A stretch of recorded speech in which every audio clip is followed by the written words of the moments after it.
हिंदुस्तान में कुछ फर्जी धर्मनिरपेक्षता के पक्षधर गंगा जमुनी तहजीब की बात करते हैं, लेकिन अगर ऐसी कोई तहजीब मुस्लिमों में होती तो श्री राम जन्मभूमि विवाद 500 सालों तक नहीं खिंचता।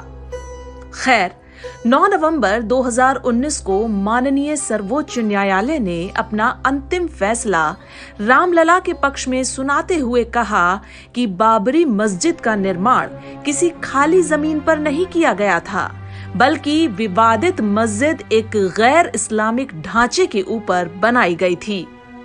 इस फैसले के बाद 5 अगस्त 2020 को अयोध्या की राम जन्मभूमि पर भव्य श्री राम मंदिर बनाने के लिए शिलान्यास और भूमि पूजन किया गया और इसी के साथ शुरू हो गया मुस्लिम नेताओं का रुदाली विलाप।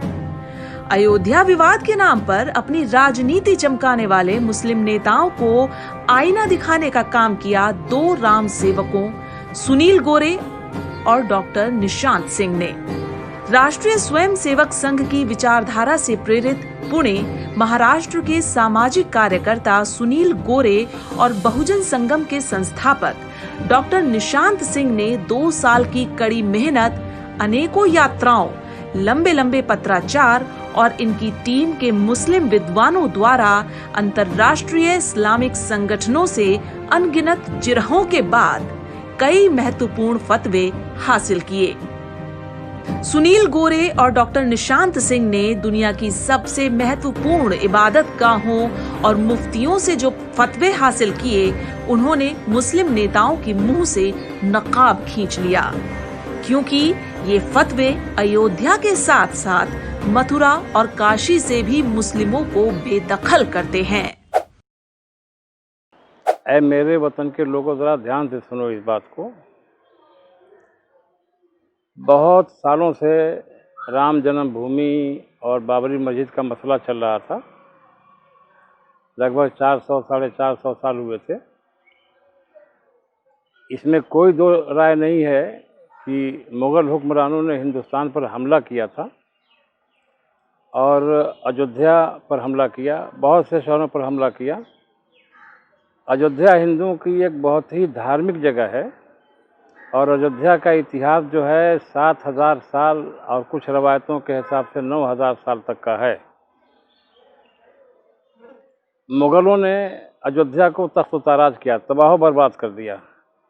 राम मंदिर था वहाँ, उस मंदिर को तोड़ करके उनके एक कमांडर ने, मीर बाक़ी जिनका नाम था, उन्होंने उस पर मस्जिद बना दी। हम लोगों को ये बात शुरू से ही खल नहीं रही थी, लग नहीं रही थी। हिंदुस्तान के जितने सच्चे मुसलमान हैं, खुदा, रसूल, कुरान और इस्लाम पर ईमान लाने वाले, वो कभी इस बात को पसंद नहीं करते। सबसे बड़ी बात यह है कि गसब की हुई, लूटी हुई ज़मीन पर आप मस्जिद बना ही नहीं सकते, उसमें नमाज़ पढ़ना हराम है। जिनका उनका अपना निजी कोई फ़ायदा नहीं, ये सब तैयार हो करके हम लोगों ने एक टीम बनाई और मैं एक टीम ले करके विदेश गया, अरब देशों में गया। अरब देशों में जो बहुत इम्पॉर्टेंट देश हैं, जो मुसलमानों की क़यादत करते हैं, यानी लीडरी करते हैं, यानी मुसलमान उनको मानते हैं, उसमें ख़ास करके सबसे अहम देश जो है जॉर्डन है, जिसको बोलते हैं हाशमिक किंगडम ऑफ जॉर्डन इंग्लिश में। वैसे हम लोग बोलते हैं अरबी में और उर्दू में उर्दून। दूसरा देश है Egypt, Arab Republic of Egypt, और तीसरा है सऊदी अरबिया। ये मुसलमानों के कस्टोडियन है ये फ़िलहाल, मगर सबसे अहमियत ज़्यादा जो है वो है जॉर्डन की। जो कि जॉर्डन के अंदर जो है पैगंबर साहब के घराने की हुकूमत है, उनकी बातें जो हैं सोने की लकीर मानी जाती हैं। हम यहाँ से गए, वहाँ के मुफ्ती आज़म जो सबसे बड़े मुफ्ती हैं, उनसे हमने बात किया, वहाँ के टॉप के उलमा से बात किया। उन्होंने हमारे सामने ही सऊदी अरब के उलमा से बात किया, मिस्र के उलमा से बात किया और 57 देशों के बड़े बड़े उलमा किराम से बात की उन्होंने कि भाई आप लोगों की क्या राय है कि जो हिंदुस्तान के अंदर बाबरी मस्जिद जो मंदिर तोड़ करके बनाई गई है और अब वो मस्जिद है जिसका मुकदमा भी चल रहा है 400-450 साल से, क्या उसमें नमाज पढ़ी जा सकती है? सबने मुत्तफ़क़ा तौर पे एक होकर कहा बिल्कुल नमाज पढ़ना हराम है। और उन किताबों से रेफरेंस दिया उन्होंने, उलमाए किराम ने, मौलाना लोगों ने, जिन किताबों की कुरान के बाद हैसियत है उसको सारे दुनिया के मुसलमान मानते हैं, हिंदुस्तान के भी मानते हैं, कोई इनकार नहीं कर सकता। फतवा दिया उन्होंने और ये कहा कि चाहे कुछ भी हो, जिसका नतीजा कुछ भी हो, अगर ये ज़मीन गैर मुस्लिमों की है, चाहे गैर मुस्लिम कोई भी हो, उस पर आपने अपना धर्म स्थल बना लिया है तो फ़ौरन तोड़ दीजिए और उससे दस्तबरदार हो जाइए, वरना आपकी नमाज नहीं कबूल होगी और आप सीधे जो है जहन्नम में जाएंगे। जहन्नम का मतलब नरक में जाएंगे। ये है वो फतवे का निचोड़ और बहुत लंबा फतवा है, लंबा चौड़ा है। हमसे बहुत जिरह किया उन्होंने कि अयोध्या की हैसियत क्या है। मैंने कहा कि अयोध्या की हैसियत ये है कि मक्का, मदीना, यरूशलेम आबाद होने से कई हज़ार साल पहले ये अयोध्या आबाद था। अयोध्या में हुकूमत थी, लोग थे, वहाँ पर एक पैगंबर की कब्र भी है जिसको हिंदू बहुत मानते हैं। 9 गज की कब्र आज भी है, हिंदू बहुत मानते हैं, हिंदू ही मानते हैं, मुसलमान तो जाते भी नहीं वहाँ। अच्छे, यरूशलेम और मक्का तो बहुत दिनों के बाद आबाद हुए हैं। तो अयोध्या के अंदर, अयोध्या का मतलब भी जो हम लोगों ने अरबिक में पढ़ा है, उर्दू में और कई ज़ुबानों में है, धार्मिक किताबों में है कि जहाँ पर खून बहाना हराम है। राजा दशरथ के ज़माने में फांसी नहीं होती थी, हाथ नहीं काटे जाते थे, माफ़ी आम थी।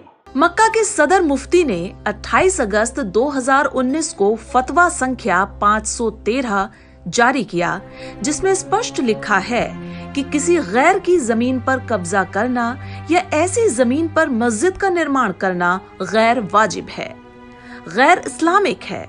आगे फतवा कहता है कि जबरन कब्जा करके हथियाई गई जमीन पर या किसी भी विवादित जमीन पर बनी मस्जिद में नमाज हराम है। पैगंबर मोहम्मद की बेटी के वंशजों द्वारा शासित जॉर्डन के हशमित राजघराने के सदर मुफ्ती ने भी अपने फतवे में कहा है कि अल्लामा शिराजी अपनी किताब मुहज्जब में भी लिख चुके हैं कि मुसलमानों को चाहिए कि जिस मस्जिद की जमीन पर विवाद पैदा हो जाए उस मस्जिद से वे हट जाएं, क्योंकि ऐसी मस्जिद में नमाज पढ़ना हराम है। तीसरा फतवा जारी हुआ मिस्र के राजघराने से। ये राजघराना भी पैगंबर मोहम्मद साहब के परिवार का ही है, इसीलिए इस राजघराने के शब्दों को अल्लाह का हुक्म माना जाता है।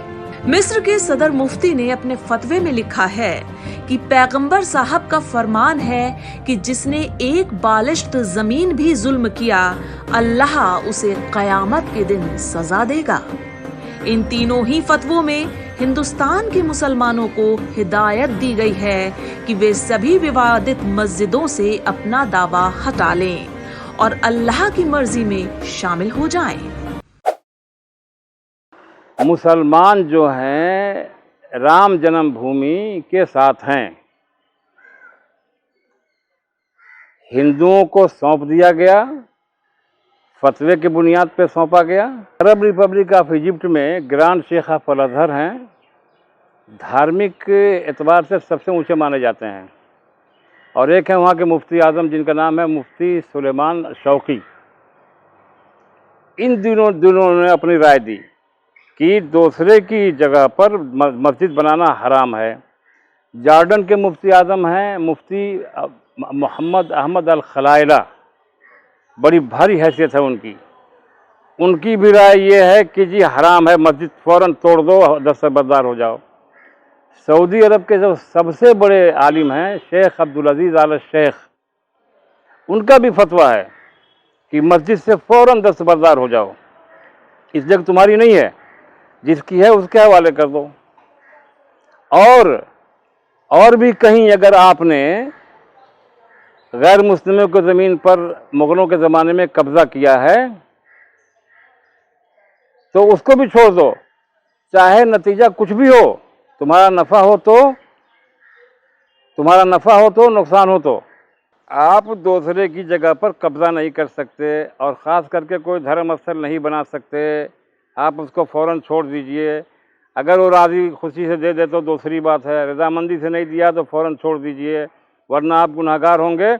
और आपने ये करके वहाँ मस्जिद बना करके दूसरे की जगह पर खुदा के रसूल की, कुरान के और इस्लाम की नाफरमानी की। सरासर अपनी मर्ज़ी से गए थे, अपने देश की सलामती के लिए गए थे, अपने कौम की सलामती के लिए गए थे, अपने हिंदू भाइयों की सलामती के लिए और उनकी मनोकामना को पूरी करने के लिए गए थे।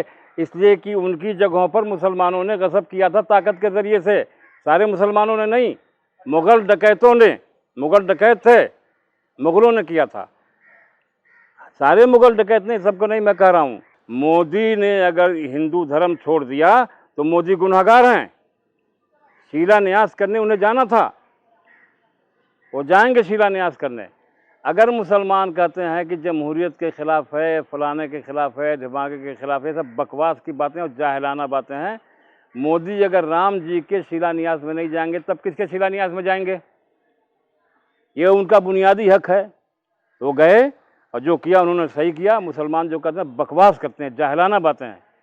एक हिंदू अगर अपने अकीदे और धर्म के हिसाब से अपने धर्म के तकाज़ों को पूरा करता है तो उसके लिए जायज़ है, ये उसका अकीदा है। हम कौन होते हैं दखल देने वाले उसके बीच में? विवादित जमीन और मस्जिद के बारे में कुरान की इतनी साफ हिदायत के बावजूद अगर देश के मुस्लिम नेता श्री राम जन्मभूमि मंदिर के शिलान्यास पर सवाल उठा रहे हैं और वहां बनने वाले मंदिर को तोड़ने की धमकी दे रहे हैं, तो समझ लेना चाहिए कि इनके लिए राजनीतिक बिसात ज्यादा जरूरी है और कुरान की आयतें उनके ठेंगे पर हैं।